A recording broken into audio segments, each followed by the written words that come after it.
can ask your questions, make your remarks.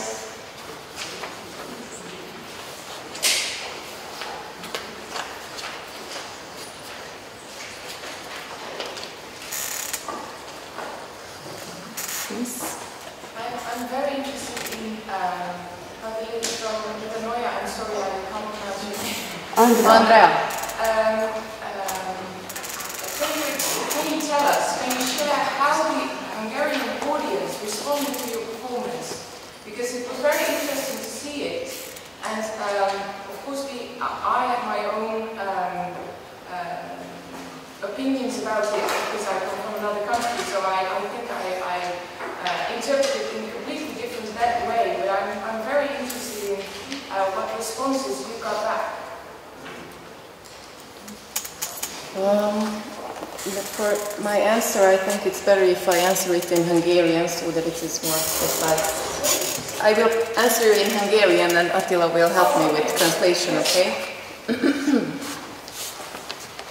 Igazából kicsit zavarban vagyok, mert azt gondolom, hogy nem vagyok én a jó megfelelő ember ahhoz, hogy erről beszéljek, hogy az emberek hogy élik meg az előadást. Honestly, I'm a little embarrassed because I don't think I am the most suitable person to answer a question about how the audience relates to the performance. So you have to tell it, Attila. You have to do it. You are one of the audience then. I'm just an interpreter. Sorry? You must have spoken to people, or is that not the case? Do you not interaction with the audience afterwards? Yeah, of course we do. Én nem foglalkozok ezzel, nem tudok ezzel foglalkozni, mert meg akarom szólítani. Oké. Tehát az előadás alapvetően úgy gondolom, hogy egy emberi állás, tehát egy emberi magatartás és egy állásfoglalás, ami számomra nagyon fontos, és a Metanoia számára is. Okay, to start out with, I think the performance itself is taking a position, making a standpoint, which is very important for me and also for the Metanoia group itself. Tehát ilyen értelemben maga az előadás, mint színházi előadás, mit vált ki emberekben, nem ez érdekel. Looking at this from that perspective, what interests us is not the reaction that is provoked in the audience by the performance, by the theatrical performance itself. This is not what we take interest in. De szerintem a Gyöngyi erről lehet, hogy jobban tudna válaszolni. In my consideration, perhaps my colleague and friend Gyöngyi would be better able to answer your question. Nekem is fordít.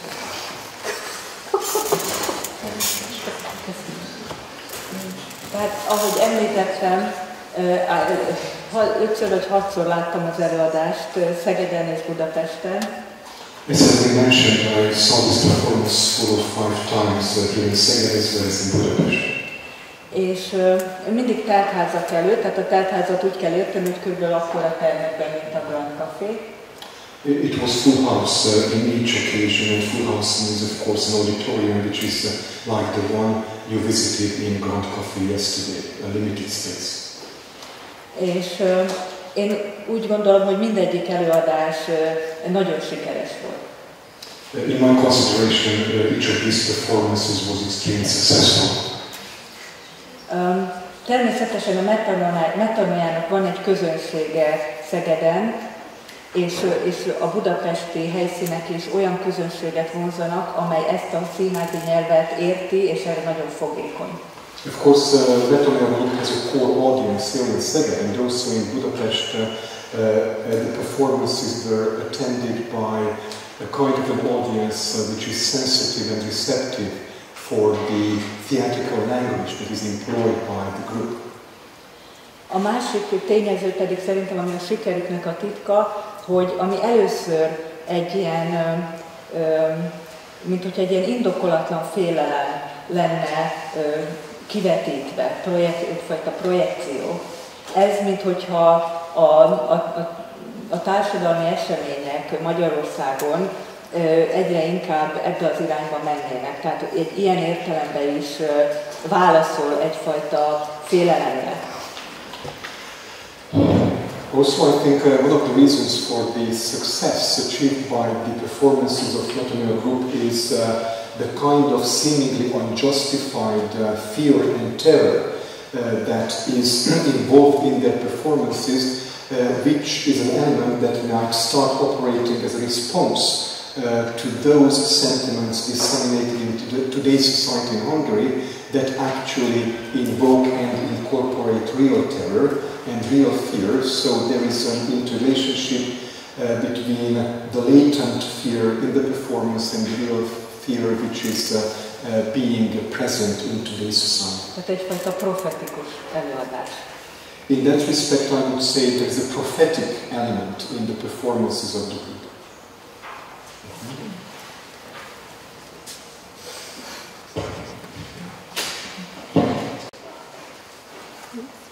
A good question for Ms. Cornelia. First of all, I have to say that I found your presentation really interesting about these non-normative bodies on stage. And I have a question that might be some silly for you, but go anyway. What kind of body do you think it could be used to portray a character like Richard III? What kind of body? Can you repeat? I just couldn't hear. What kind of body do you think it could be used to portray a character like Richard III, whose body is here? Let's say so. Yeah, so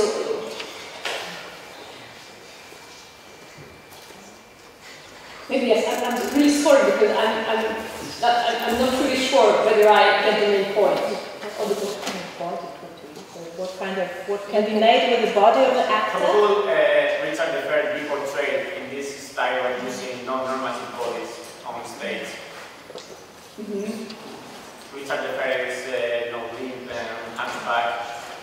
Yes. So yes, of course, it's another question. It's not only about interpretation or how you can, interpret a role, or would you use an actor with a real hunchback in order to play the character?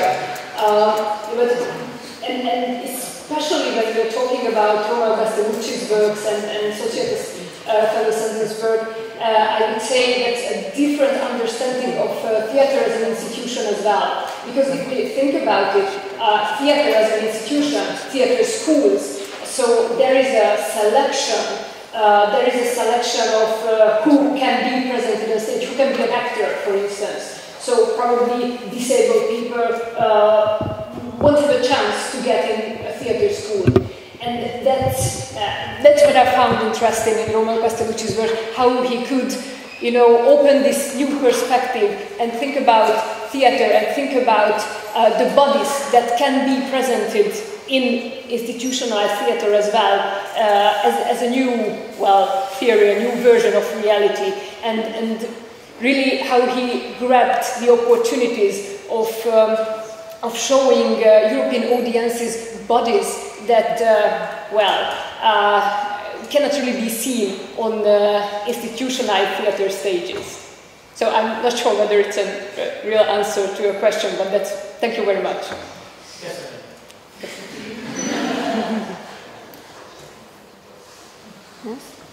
Yes. Thank you very much to all of you. I'd like to come back to that question that was asked to Andrea. I thought it was a wonderful show. Really enjoyed it.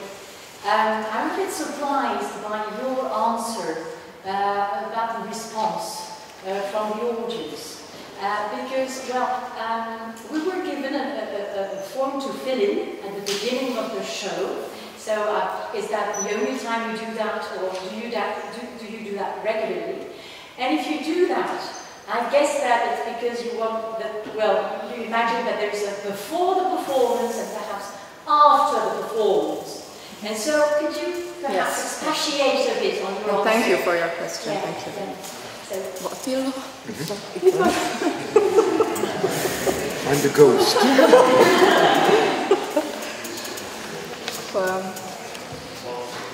It's okay. Tehát lehet, hogy félreérthetően fogalmaztam az előbb, amikor azt mondtam, hogy nem érdekel, nem erre gondoltam. Én magát a jégdoktrinákra vonatkozó kérdést úgy értelmeztem, hogy magára az előadásra vonatkozik, mint színházi előadás. Okay, perhaps my answer before was a little ambiguous and it was perhaps misunderstood when I posited that it's not the reaction of the audience that we take interest in. I meant that we were not interested specifically in responses to the particular performance, I's doctrines itself. Tehát, hogy ma a közbeszédben és mindenütt érezhető a szélsőséges megnyilvánulás erősödése, a demagóg, a rasszista fajta megnyilvánulások egyre intenzívebbek körülöttünk. Certainly in today's society we can feel a growing intensity of hate speech, racist speech, demagogue, sensationalist discourse. It's all around. Tehát maga az előadás egy válasz erre, és egyfajta szembenézés a múlttal.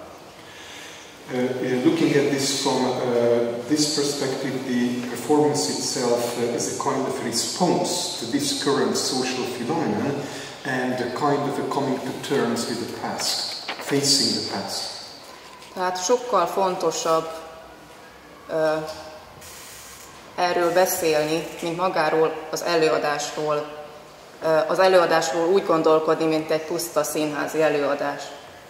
So in our approach, it's much more important to address this social phenomenon itself, to talk about the social processes and to bring this into discourse than just specifically address the effect or the impact of the particular performance upon the audience. Rather, we should expand the scope of the discourse. Tehát az előadás maga valamiért szól, és nem fordítva, tehát nem az előadás a fontos. So, in our understanding, the performance, if you please, is working for the sake of something larger. It is for something, and it's not that things are for the audience. It's not the performance or for the performance. It's not that the performance would come first, and then we should check the success. Az előadás pedig egy nyitott dramaturgiával rendelkezik, mert minden előadáson az előadás úgy kezdődik, hogy kérdőíveket töltenek ki a nézők. And then, certainly, each performance is based on an open dramaturgy because each individual performance starts out with the audience filling in the questionnaire. Amit Lencsés Gyula, szociológia tanár itt a Szegedi Tudományegyetemről, ő a minden előadás után természetesen eredményeket értékeli a kérdőíveket, és ebből készülünk is publikálni majd egy tanulmányt, ami most már közel 800 kérdőívet töltöttek ki a nézők. Up to this point, almost 800 individual questionnaires have been completed by members of the various audiences, and one of the members of our group, Gyula Lencsés, is a professor of sociology here at the University of Szeged, and after each performance he actually performs a thorough analysis of the responses in the questionnaires, and we are in the process of putting together a comprehensive analysis and a paper based on the responses. Perhaps that illuminates the real intention in my first answer. For example, my attitude changed because I saw this performance 5 or 6 times, and I fill this questionnaire every time, and I experienced that my attitude is changed and my answers changed from performance to performance. So it's És bocsánat, még valami, nem haragudj, hogy nem véletlenül az a cím az előadásnak, hogy jégdoktrínák, variációk a náci retorikára, hiszen minden alkalommal más-más variációk jelennek meg, mert nagyon is nyitottak vagyunk arra, hogy mi történik körülöttünk. Minden alkalommal változik az előadás. And of course this will explain the full title of the performance, which is Ice Doctrine's Variations on Nazi Rhetoric, which implies that, as I posited earlier on, the dramaturgy is open, so each performance will take its final shape in the light of the responses, in the light of the actual audience. Van egy nevelő funkció. Education. Yeah, it has an educational function as well. Yeah.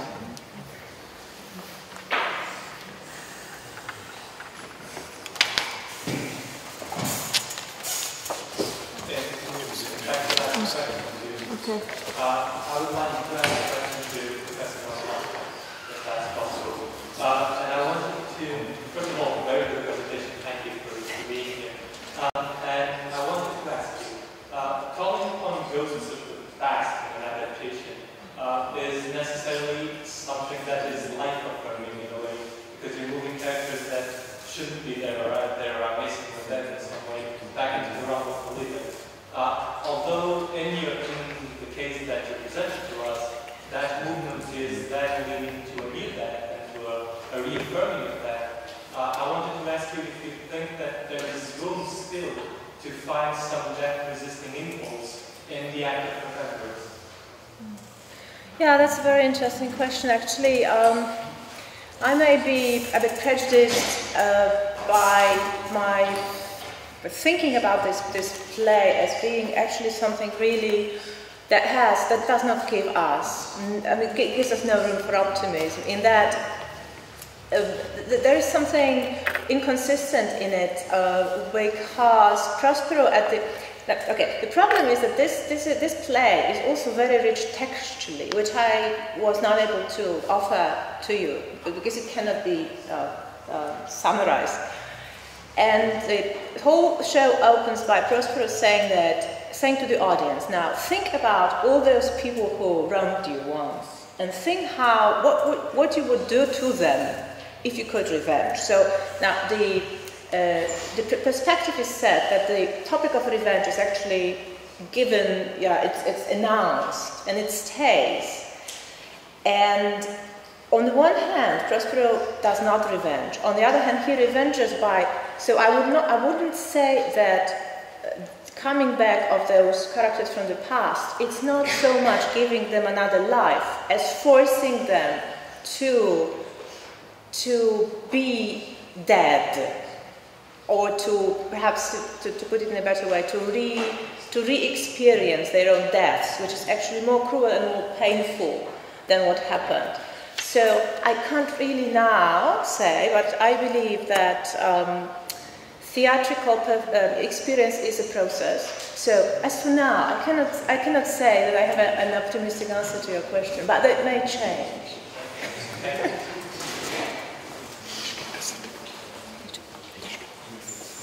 Okay, I also have a comment, which is not really a question, but a comment through which I would like to interconnect all four presentations actually through the question of mediality and the various media or mediums employed in the theatre, which I think we all believe is the most complex and the most totalizing way of representation, in which you can involve various types of medium technologies. And coming back to the performance by Metanoia yesterday, I was very happy to realize after the performance, when I was doing a little opinion poll and audience screening before the dinner, I was very happy to realize that the performance was extremely powerful. It worked with immense impact on the audience, but it was also successful in itself as a theatrical experiment, because immediately after the performance, of course, it turned out that several members of the audience just didn't have the chance to read the text, to become familiar with the words. Some members of the audience intentionally didn't read the words, they came to the performance without any knowledge of the actual meanings of the words conveyed in the performance. But this was a very lucky phenomenon, because it turned out that through this very experimental aspect of the event, we could check how this totalizing semiotic density of the theater can work with so many mediums other than meaning conveyed through language. I think we can all agree that the Metanoia performance had recourse to a great arena of theatrical techniques other than the meaning conveyed through language. And as I was asking various members of the audience, it turned out that even if they don't speak Hungarian, even if they didn't understand the words, continuously paying attention to the pitch, the tone, the latent rhetoric in the language, and the various visual and sound engineering and stage property signifying practices, all this just perfectly worked for them, although you might say this is paradoxical, because the real essence of this performance is in a representation of the meaning of Nazi rhetoric. So I think, to me, and I believe, as far as I can judge, to all of us, the performance foregrounded the importance and the potentiality of the theater as a place for having recourse to the greatest and most powerful aspects of mediality itself. Sorry for that. Okay. Thank you. Any other questions, remarks? I have a short one. So it goes to all of you. Anja mentioned that the Arturian theater, the theater of cruelty, didn't come to realization in Arthur's life, and Derrida also writes in the 60s that it cannot be represented in theater because of theoretical complexity. And thinking about your examples of performances, theatrical performances, can we say nowadays, is Arthur alive? Did it come to realization, the theater of cruelty? Andrea, do you think you do it at Metanoia?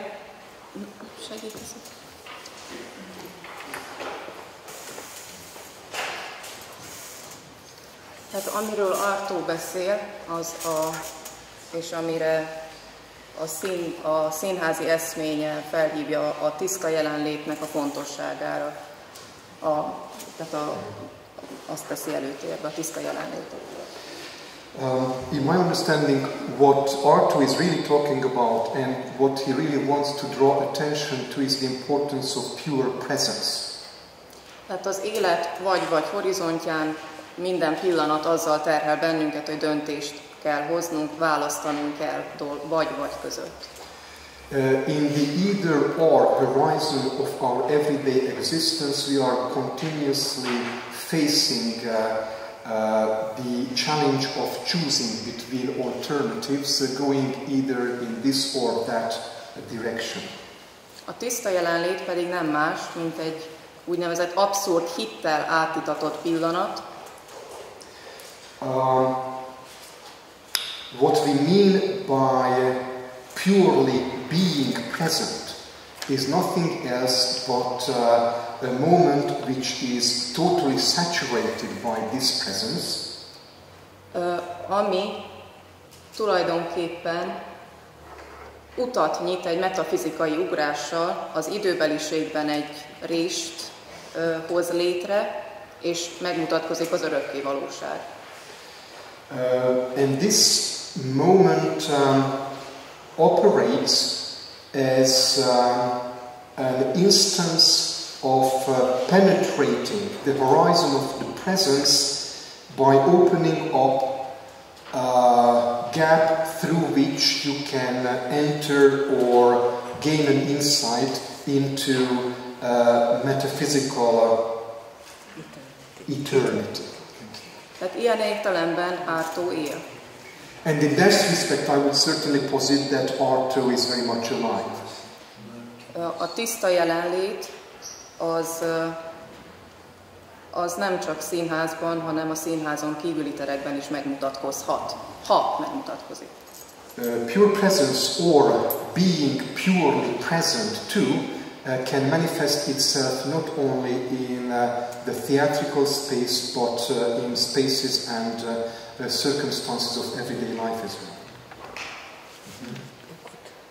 Good last word. A very fitting concluding sentence, my colleague Jenny says. You agree? Yeah, because thank you. Yeah, I do agree. However, I would also say that Derrida, reading and interpreting Arto, is just as much alive. And why am I saying this? Because Derrida also suggested that this pure present that was very nicely put by Andra has its own virtuality. So you cannot really grasp this presence, but you have to be able to imagine that this type of, well, bodily state or mental state is possible or could be possible. And I think that is important, this imagination. And also talking about Derrida or after him, I do think that it's also important for us to say goodbye to binary oppositions that I try to show some examples of, such as the natural and the artificial through biotechnology. It's not really a binary opposition anymore, or the binary opposition of original and reproduction. It's also, so this constant, well, willingness of opening new perspectives and reinterpreting things, I do think it's something that we could gain from crisis as a passage or as a transformation itself. These steps. Thank you very much.